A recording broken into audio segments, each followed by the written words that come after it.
お店の倉庫にもこたつを置こうか真剣に検討しているヘビ屋のひろあきです。今日は驚くとボールのように丸々習性を持つボールパイソンというヘビの冬にこんなことしちゃうと死んじゃうよ、危ないよというお話をしたいと思います。こたつっていいよね。こたつめっきり見なくなりましたが、うちにもね、家にはこたつ置いてないので、ちょっと倉庫とかバックヤードならいいかなと思って、みかん置いてね、お茶置いて冬を楽しめたらいいじゃないね。出れなくなりそうですけど、ボールパイソンって爬虫類の中では非常に強い種類の生き物なんですけど、それでもこういう飼い方をすると危ないよっていうのがいくつかあるんですね。逆に言えばここのポイントを守りさえすればそう簡単に死んでしまうとか病気になってしまうっていうことはないので、今日はそんなお話を少しできたらなと思っていますが、爬虫類ってね、もうとにかく冷やしちゃダメって言われるんです。寒くしちゃダメ、風邪ひいちゃうって言われるんですけど、それは確かにボールパイソンでもそうなんですけど、実はダントツに多いトラブルが逆に温めすぎっていうのがあります。こういうね、保温器具を使って飼育するんです。部屋の中の温度は人間が過ごせるぐらいの温度にして、こういう保温器具をねこう入れてあげたりすると、ちょうどいい温度になると。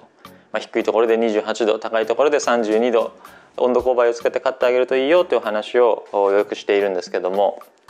これね、電気製品なのね。コンセントに挿すじゃん。そしたら電気の負荷でヒートパネル、熱源部分を温めて温度を発生させているわけですが、簡単に言うと消耗品なんです。買ったらずっと使えるようなものではない。なので何かのトラブルがあって温度が上がりすぎることがあるわけです。これね、よく毎年聞きます。特に寒い地方ほどよく聞きます。オーバーヒート問題で、ボールパイソンっていうのはですね、もう40度とかになると結構危ないのですが、こういうのってね、なんか暴走したりとか壊れたりしたら簡単に60、70、80度いったりするんですね。そうなるとボールパイソンとしては熱すぎになって命を落としてしまうってことがいつも聞く。これもね、こういうのだけじゃなくて、うちで使ってるこういうのもあったりとか、あるいはヒートケーブルって言って紐みたいなやつが暖かくなって温めるようなものもあったりします。で、そういう保温器具を使って買うことが多い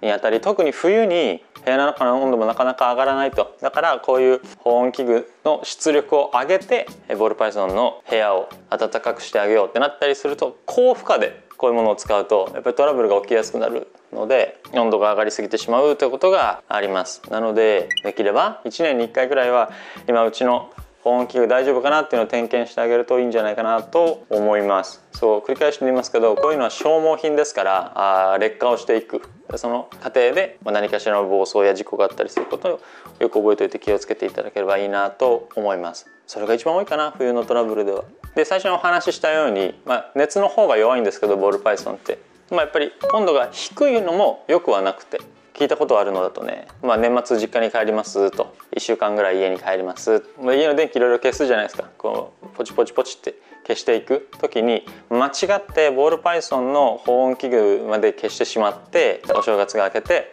家に帰ってきたってなったらもう超キンキンに冷えてて、家の中がでボールパイソンの様子を見たらそこもキンキンに冷えてて帰らぬヘビになっていたっていう聞いたことがありますので、今はね、遠隔で温度とか確認したりカメラを見たりすることも簡単な時代になりましたので、長期で家を空ける時はですね、寒すぎてないか温度が下がりすぎてないかなども確認してあげられるといいんじゃないかなと思います。あとはこれもよく聞く話ですけど、もう一つ気をつけてあげたいのは湿度ですね。日本の冬って本当に寒いでしょ。湿度もすごく下がるじゃないですか。そしたら暖房器具をつけると、そうするとさらに湿度が下がるんですけど、ボールパイソンはだいたい湿度 50% から 60% ぐらいの間で買ってあげると良い生き物なんですが、そうね、どれぐらいになる、もう 20% とか 10% とか簡単になるんじゃないかなと思います、冬のご自宅は。そうなるとすぐにどうこうってわけじゃないんですけど、それが長期間続くと、割といつも 10% ですよとか湿度不足ですよってなったりすると、ボールパイソンは風邪をひきます。ボールパイソンの健康な飼育にはある程度の湿度が必要なので、それがないと呼吸器が弱い生き物だから、十分な湿度がないと温度があったとしてもだんだんと風邪をひいて、風邪をひくとだんだんと弱っていって帰らぬヘビになってしまうということもあるので、夏は十分皆さん気をつけると思うんですけども、冬も実はそういった温度のこと、上がりすぎない、それから下がりすぎない、湿度が下がりすぎないということも気をつけてあげると、健康なおヘビたちが成長する環境を作れるんじゃないかなと思います。僕ねサウナ好きなんですけど、サウナって行ったことある人は分かると思うんですけど、ドアめっちゃ重いのね。でたまにね想像する、これなんかの拍子にドアが開かなくなったら俺死ぬなみたいなのをサウナの中で考えたりしてます。だから暑いんだからサウナ、しかもなんつうの、ちゃんとしたところほど100度超えたりするからね、暑いみたいにさせないようにしてあげてください。今日は驚くとボールのように丸々習性を持つボールパイソンというヘビの冬にこんなことをすると病気になりやすいよ、死んじゃいやすいよっていうこと、気をつけるポイントについてお話をしました。させないようにボールをね、ヘビちゃんたちを、うわっうんこした当店の販売しているヘビをご覧になりたい方は概要欄にあるホームページまたはライブ配信での紹介動画をご覧ください。飼育やご購入についてご質問のある方は公式 LINE からお問い合わせをお待ちしています。